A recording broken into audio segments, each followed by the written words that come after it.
Hello everyone, welcome to Tina's live video. Today I'd like to show you one of our RF acrylic system. Now let's use the RF tag for testing.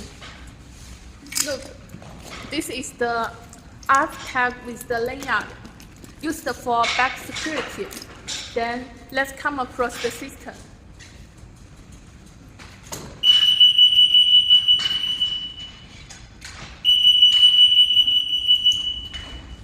If you don't remove the RF tag from your product, when you come across the system will sound and light.